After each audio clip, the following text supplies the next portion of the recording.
Do you want more energy? Do you want more vitality in your life? Well, you should be healthier. It's like your body's a race car, and you could choose, if you work hard enough, to jack up the horsepower. Right. You can make better brakes. Yeah. Listen, we need to have a talk about Vanderhoff.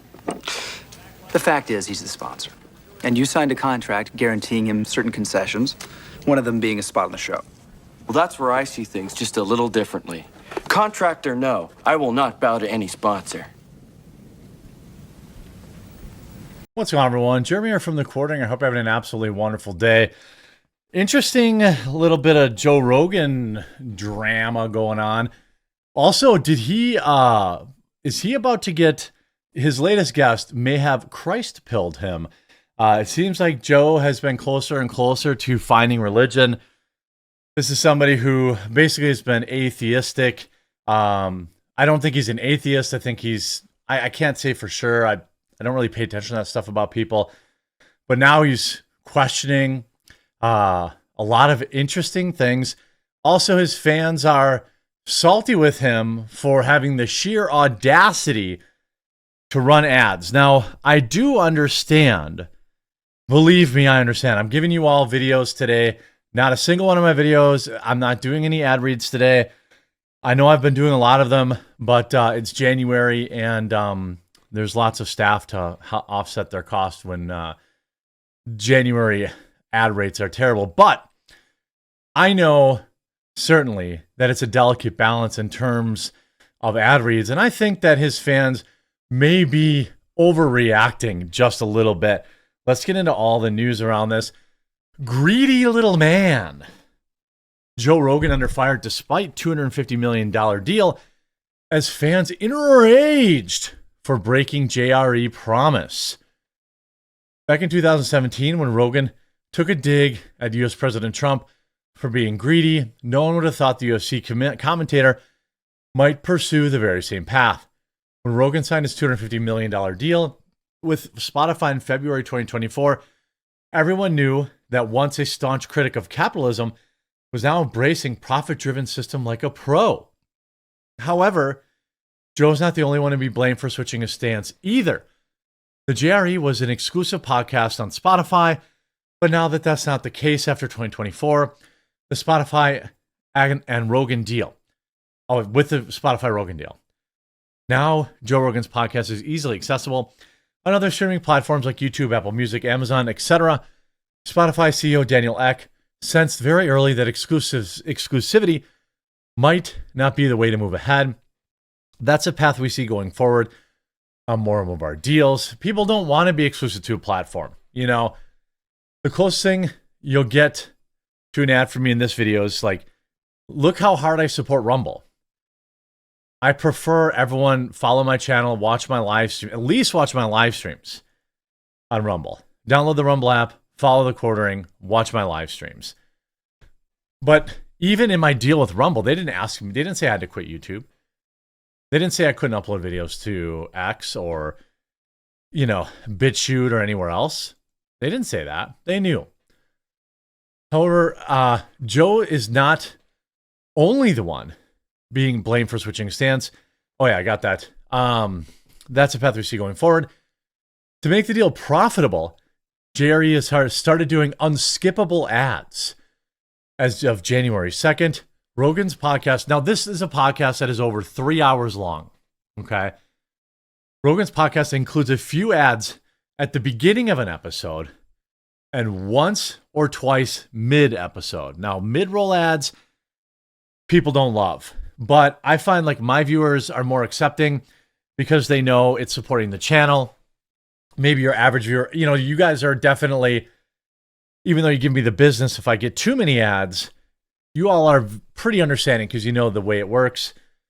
We've got 10 people working here. We've got all sorts of stuff like that. So, in our world, or in my world, viewers are pretty open to ad reads. Rogan's podcast includes ads from Arma, Bond Charge, Goal Zero, Hexclad, and a few ads among many. The JRE, even the premium users who pay $11.99 a month premium, cannot get rid of these sponsored ads, and it's not sitting well with premium users. Now, if I was paying for premium, I think I would be more irked by it. But the host ad reads, I don't know if Joe does them personally, but like host ad reads, if it's 1 in an episode, 2 in an episode, who cares? Posted a screenshot on Spotify. Caption reads, ad rolls, ads mid-episode, make it pointless to pay for Spotify. The moment struck out an iconic chord. As a podcaster, previously voiced strong opinions to mid-episode advertisements. I mean, again, this seems kind of like a small contingent. Joe Rogan for a decade. Ew, ads in the middle of a podcast are gross and completely disrupt the flow. Joe Rogan with 100 million. Hey guys, let me take a quick break to tell you how much I'm enjoying AG1. His greed is stronger than his convictions. Well, isn't it possible that the market has changed a little bit? I get why people are annoyed. It'd be one thing if like Spotify was running ads, but Joe's running them. So he's probably getting the money directly. I don't know. I guess I don't care that much. In a 3-hour episode, I'm probably not listening all the way through anyway. The growing frustration of his audience was evident. This moment struck an iconic chord. Has Joe Rogan sold out, or is he playing the capitalist game better than most? He has 2 ads. Just 2. Longtime fans will recall Joe Rogan's stance before a Spotify deal, where the commenter said, well, before Spotify, he used to do ads at the beginning and then talk ish about podcasts that had ads midway. So much for that FU money he used to brag about. Dude still freaks out if a video might get demonetized. I don't know. I haven't seen that. But again, I don't listen to 3-hour Joe Rogan podcasts. I watch clips. I didn't even listen to the whole 3 hours with Trump or the whole 3 hours with Elon. You know, it's not for me. That doesn't mean that podcasts aren't great. It's just, I don't know. I have a hard time paying attention that long. I think if I was at work, like back in the office, I would definitely be more open to it, you know, or if people use it at the gym, this kind of stuff. I totally get all that. Critics targeted for his advocacy for cannabis. One fan sarcastically commented, look, Joe barely makes enough cash to pay for his herb. And Jamie, let's not mention the ads, okay? He's doing his best. I mean, I don't really understand, you know, people say you're mad at him for a podcast you can listen to for free. I don't pay a dime to listen to him. There's hardly any ads, and it doesn't last that long. I mean, that's kind of what my opinion is. It is a little different when he had previously made a promise, you know, not to do mid-roll ads. But it's interesting. He also, by the way, talks about Hollywood. Rogan recalled the infamous Oscars moment on his last podcast conversation with Paul Razzulli. I get it.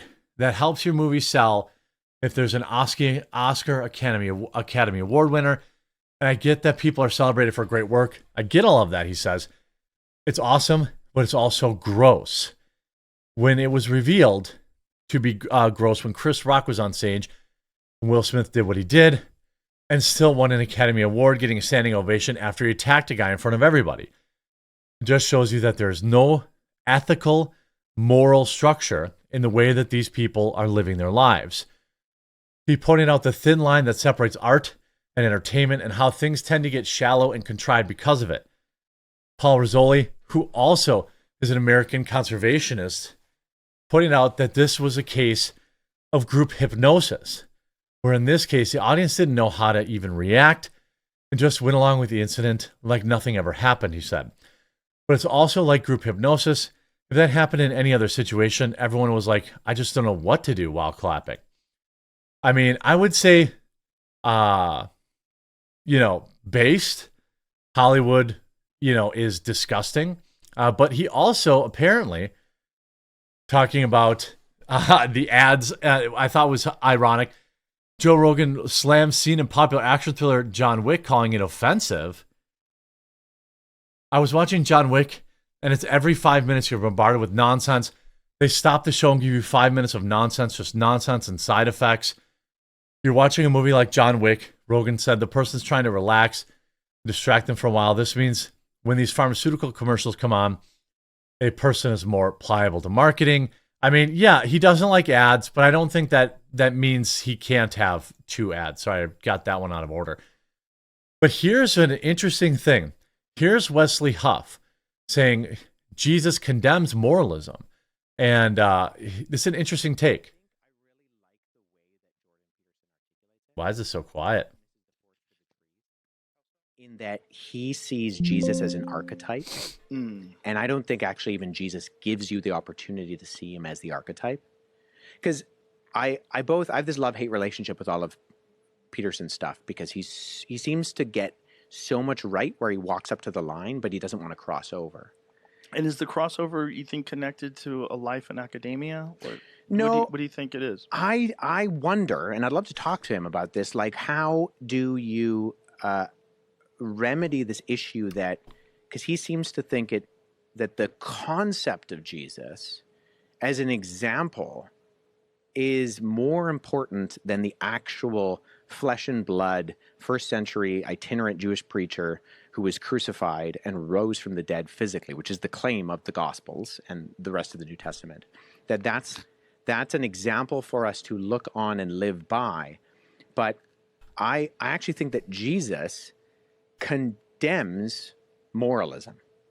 And ultimately what I see Peterson doing is looking at Jesus as a moral example.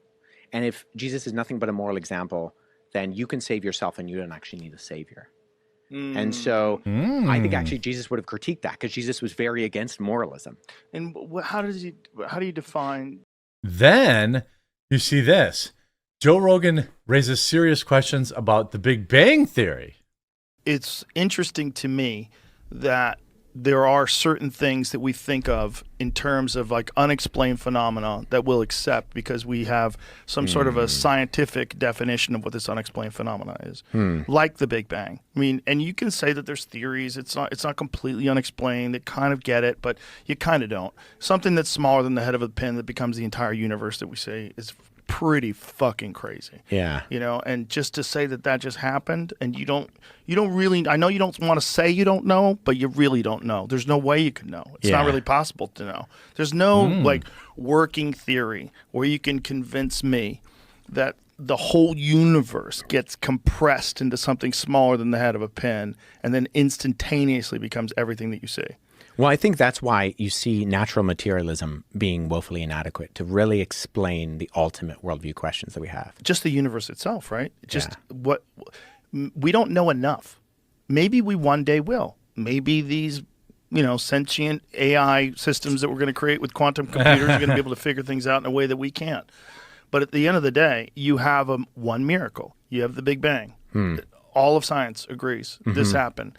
That is so much crazier than anything that any religion is proposing, that it's so interesting to me that we say we have echoes of the Big Bang. There's, radio echoes.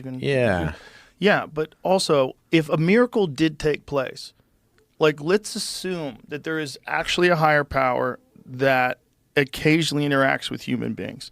And if a miracle did take place and you were there, you don't have a camera, you don't have a cell phone, you don't have a pen, you can't write things down. Maybe you can't even read. And you have this thing that happens to you. And this thing changes the course of human history. This thing changes the direction, that the ideology that these people subscribe to and the moral and ethical structure that they live their life by. It changes untold billions of human beings from that point on. Yeah. Pretty fascinating. Yeah. That in itself. It seems like maybe he might just be having good conversation here, but it is pretty interesting. It'll be interesting to see if he's had some leanings for sure. So we'll have to keep an eye on that. Good on him if he's going down that path. Hope you enjoyed this video. If you did, make sure you leave a like on it. If you haven't yet, please subscribe or follow down below, and we'll talk to you again real soon.